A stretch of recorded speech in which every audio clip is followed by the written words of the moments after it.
happened during spring break of my junior year of college. Me and my three closest friends, Kevin, Ali, and Seb, decided to go car camping in Colorado.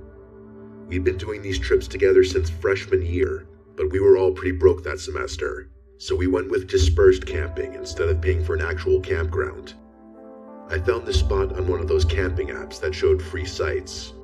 It was somewhere outside of Buena Vista, tucked back on this Forest Service road that seemed to go on forever. The four of us had done enough camping together that we knew what we were doing. We got there around late afternoon and found this clearing near what looked like it used to be a creek bed. It was completely dried up, but you could tell water had run through there at some point. The area was pretty isolated. We didn't see any other campers or even tire tracks from recent visitors. It was honestly perfect for the kind of vibe we were going for. We set up our tents in a loose cluster, maybe 15 feet apart from each other. Nothing fancy about the arrangement, just wherever the ground looked level and didn't have too many rocks. I don't even remember what we did that night. Probably just drank a few of the beers we brought while playing cards. We were all pretty tired from the drive, so we called it around 11 and went to our separate tents. I remember sleeping really heavily that night, which was weird for me to begin with, but especially during a camping trip. Usually, and this is when I'm sleeping on a comfortable bed in a climate-controlled room, I wake up multiple times from being cold or needing to pee or whatever else. Point is, I'm a very light sleeper, and during a camping trip, forget it. I'm used to waking up at least 3 times. But that night, I felt completely knocked out, like I'd taken a sleeping pill or something. When I woke up the next morning, something felt off immediately. I unzipped my tent to get some fresh air, and then I just froze. I noticed it immediately. All 4 of our tents had been moved, like not ruffled or roughed up by an animal, actually moved. They were arranged in this perfect square formation around a pile of stones that definitely hadn't been there when we went to sleep. Part of me felt like I was still dreaming. That's how bizarre and borderline unbelievable the sight before me was. Each tent had been relocated maybe 20 or 30 feet from where we'd originally set them up, but that's not really what freaked me out. The stakes were still perfectly secured in the ground, and nothing inside any of the tents had been disturbed. My sleeping bag was exactly how I left it. My phone was still plugged into my portable charger, and all my other gear was in the same spot.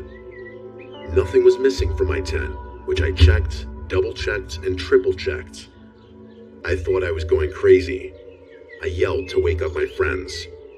Kevin was the first one to emerge from his tent, and I didn't even have to explain the situation to him. I could see on his face that he was experiencing the same confusion I was. Ali and Seb crawled out a few seconds later, and as I watched them take a look around at the campsite, it was the exact same thing. None of us remembered anything. But then Ali mentioned that she'd had this really vivid dream about walking in a line through some kind of desert landscape while someone counted her steps out loud. And then Kevin chimed in, saying he had a dream about being in the army, marching alongside his fellow soldiers. Seb didn't remember having a dream, and neither did I. But we found it odd that both Ali and Kevin had eerily similar dreams. The vibe between the 4 of us was really weird, but hard to describe.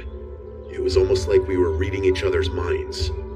It's kind of hard to express the feeling, but it really did feel like we were more connected than we had been the night before, but in a bad way.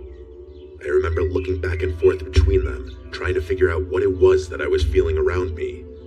The best way I can think to describe the feeling is what it would have felt like if there was a 5th person watching all of us, who was also part of all of us. We examined the campsite a little more carefully, looking for clues or anything that would help us piece together what happened. At first, Kevin suggested that maybe we had just gotten really drunk and forgot about what we did the night before, but this theory was shattered in about 5 seconds. We found these drag marks in the dirt leading from where each tent had originally been positioned to where they ended up. The weird thing was, the drag marks stopped about 10 feet short of each tent's final location, like someone had dragged them part way and then lifted and carried them the rest of the distance. The pile of stones in the center was even stranger.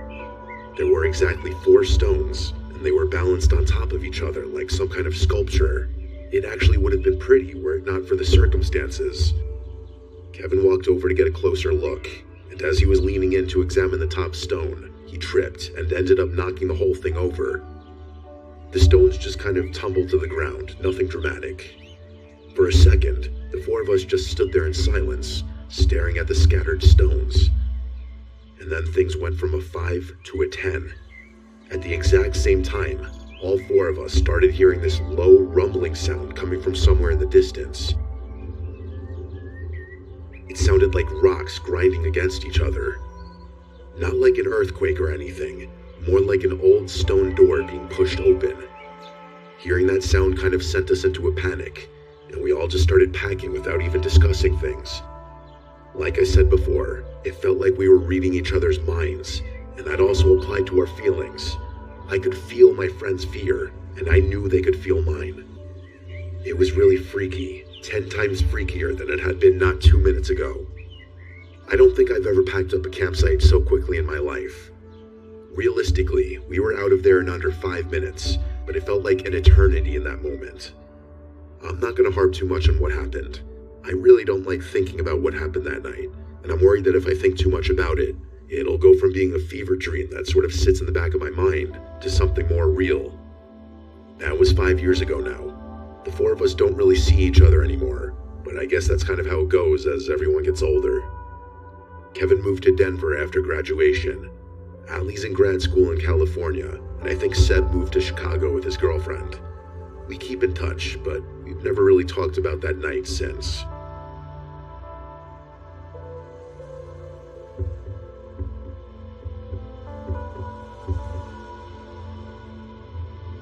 My name is Simon.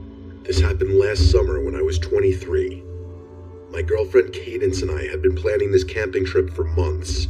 Just the two of us, no cell service, no distractions. We'd been together for about 1.5 years at that point, and honestly, things had been getting a little stale. Not bad, just routine. We figured a weekend in the woods would be good for us. We picked a spot in the Uwharrie National Forest in North Carolina. I'd been looking at different locations online for weeks, trying to find something that wasn't too crowded but also wasn't completely isolated. The place I settled on was this campground about 3 miles down a forest service road. According to the reviews, it had maybe 6 or 7 sites total, and they were pretty spread out from each other. We left Friday afternoon around 3, stopped for supplies at a grocery store near the forest entrance, and made it to the campground just before sunset. The road getting there was rough, lots of potholes and loose gravel, but my truck handled it fine. When we pulled into the main clearing, I was honestly pretty satisfied with my choice. There were a few picnic tables scattered around, a couple fire rings, and the sites themselves were tucked back into the trees enough that you'd have some privacy. We drove around slowly, checking out the different spots. Most of them were empty, which was good. We passed one site that had a blue sedan parked there, but I couldn't see anyone around it. Cadence pointed to a spot at the far end of the campground, right where the road dead-ended into the forest. It had a decent clearing for the tent and was positioned so that the trees blocked the view of the other campsites. We spent the next hour setting everything up. Cadence is one of those people who's really particular about how things are arranged, so I mostly just followed her instructions.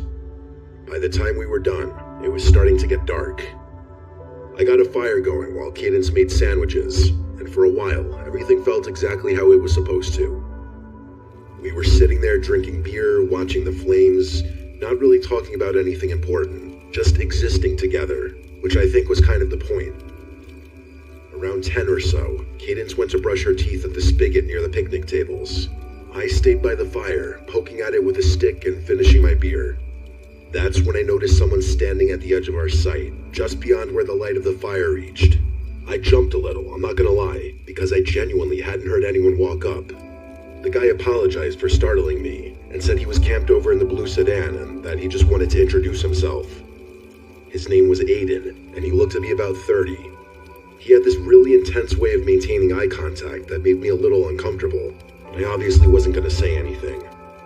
Cadence walked back toward us, and I could tell from the way her hips were swaying that she was not pleased with the interruption.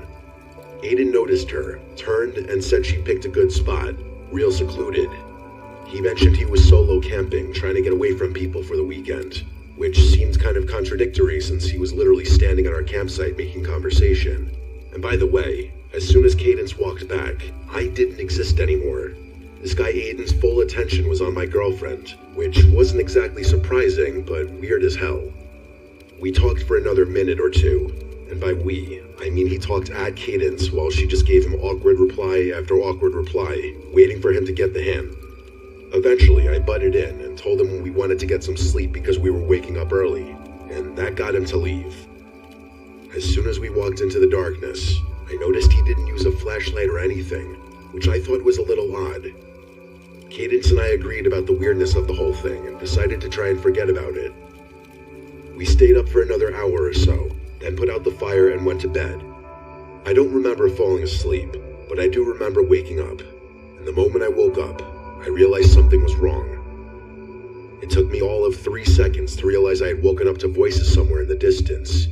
It sounded like two people having a conversation somewhere near our campsite.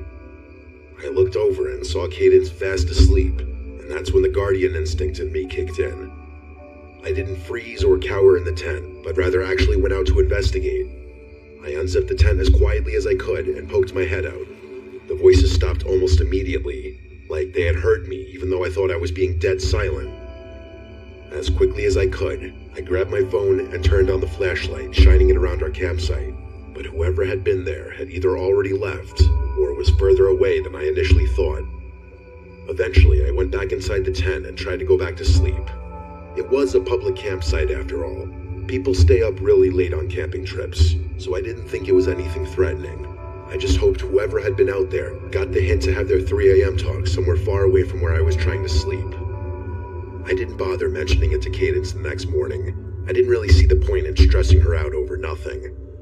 We spent most of the day hiking, which was a lot of fun and a decent workout, honestly.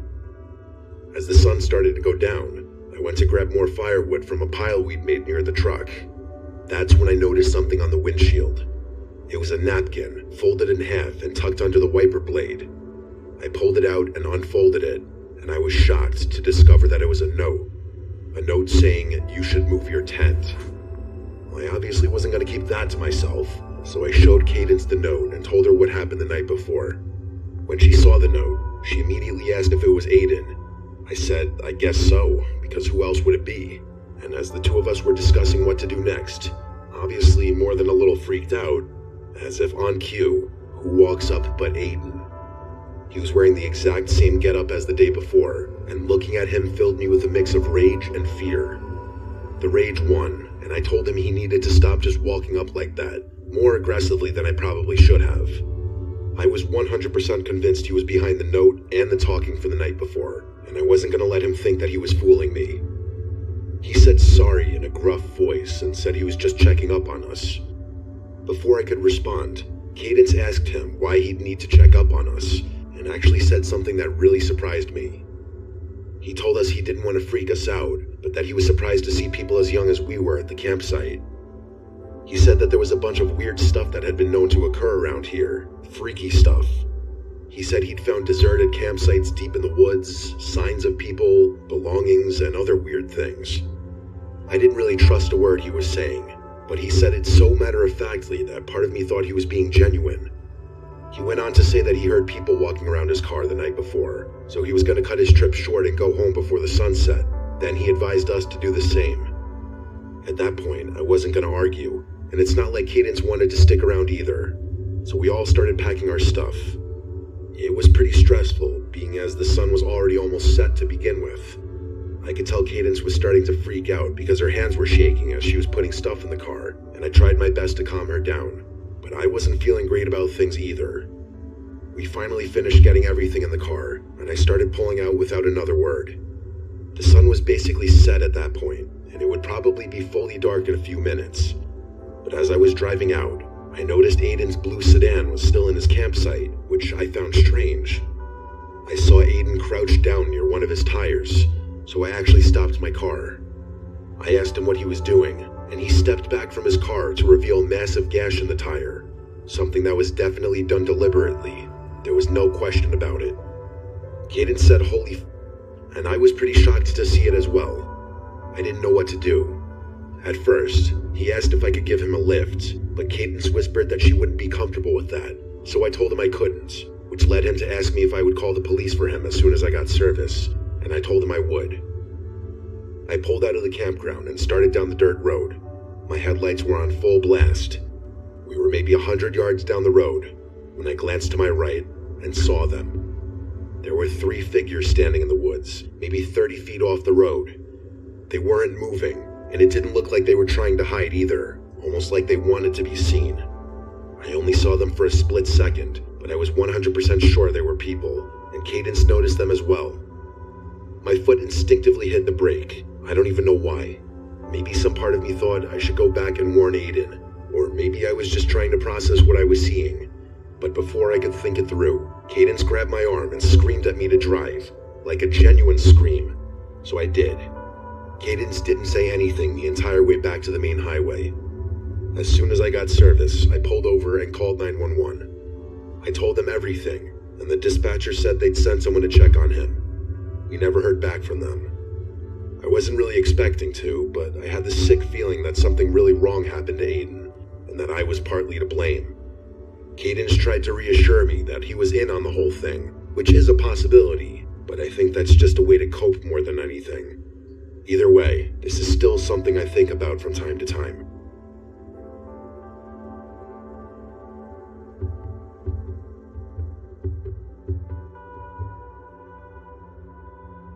So this was 2 Mays ago.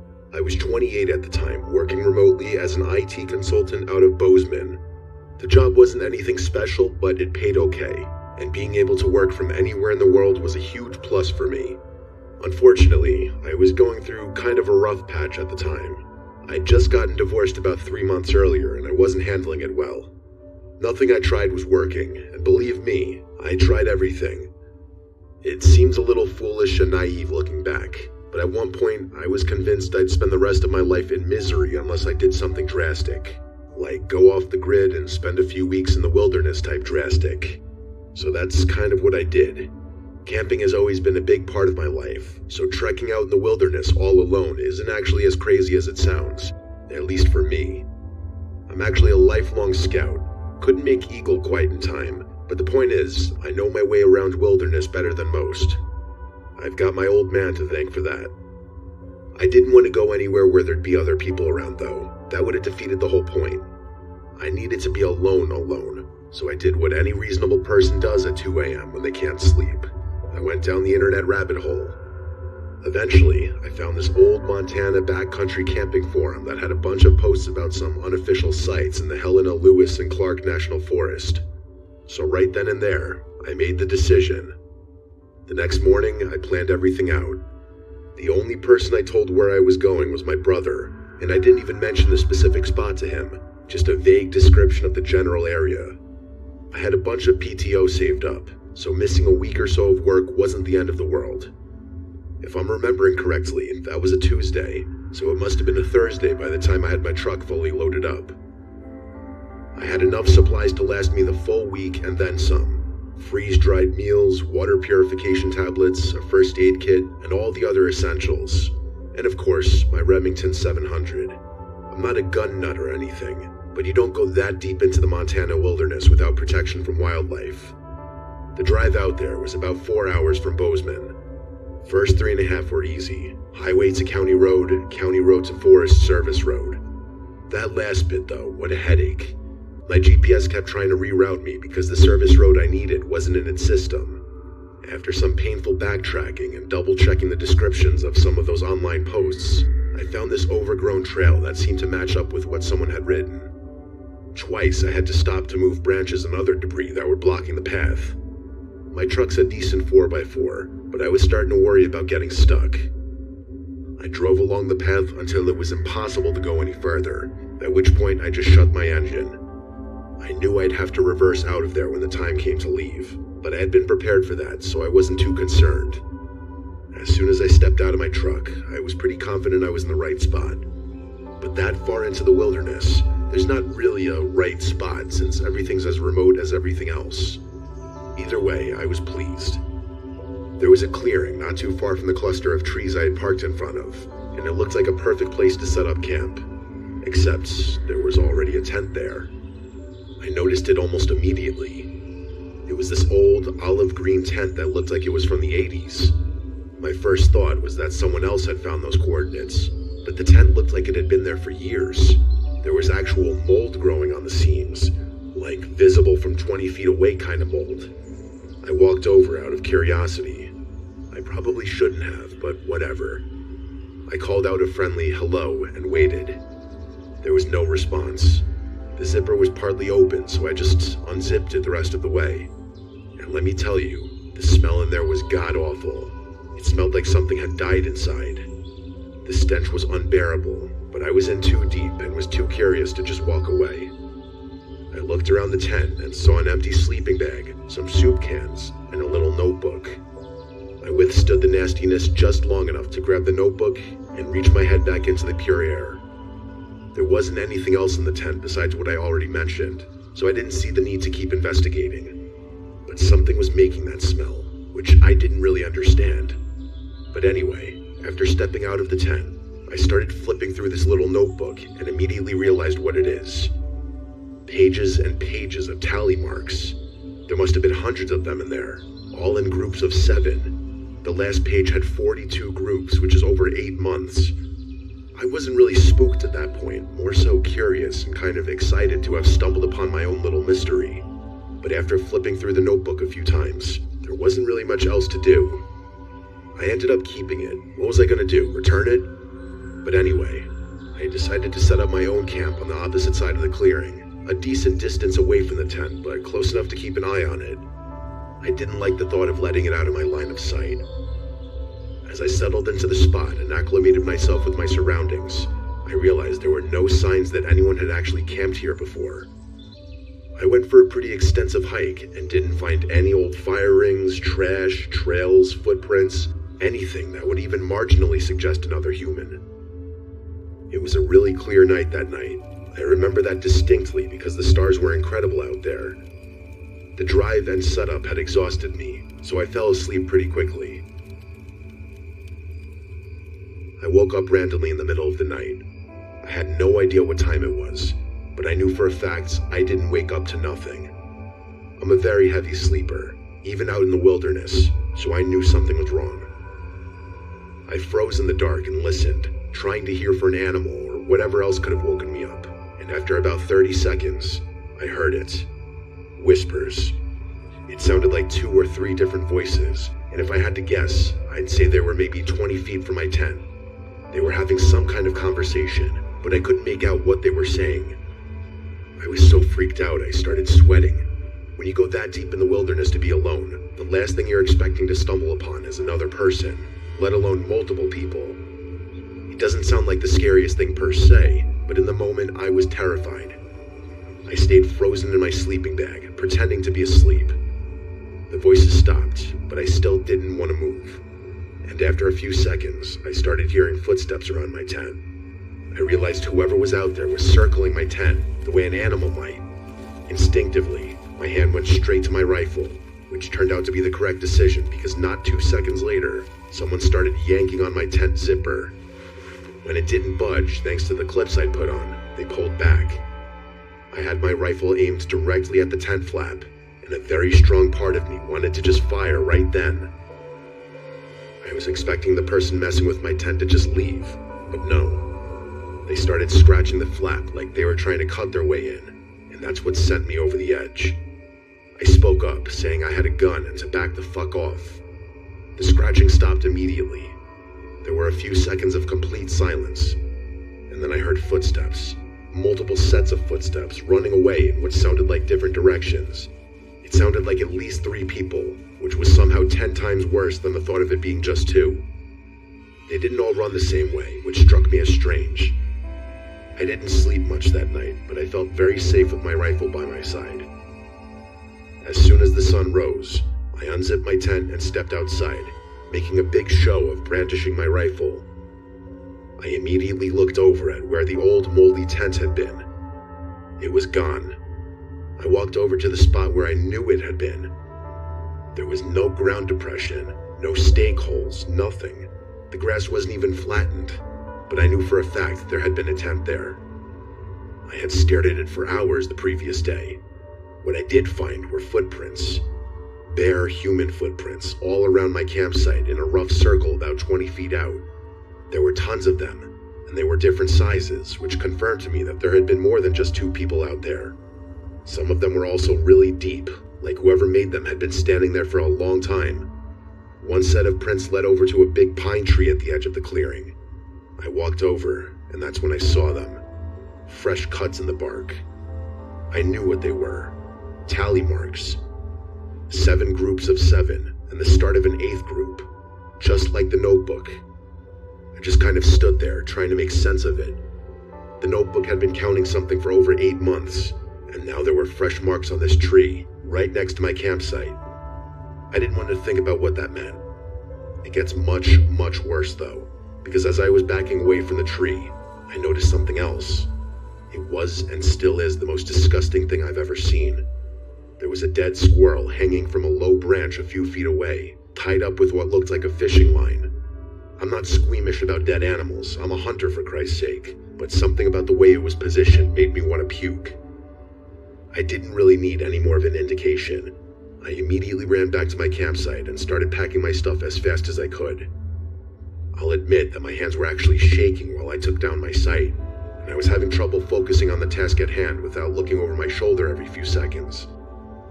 After what felt like forever, I finally finished packing everything and started jogging towards my truck.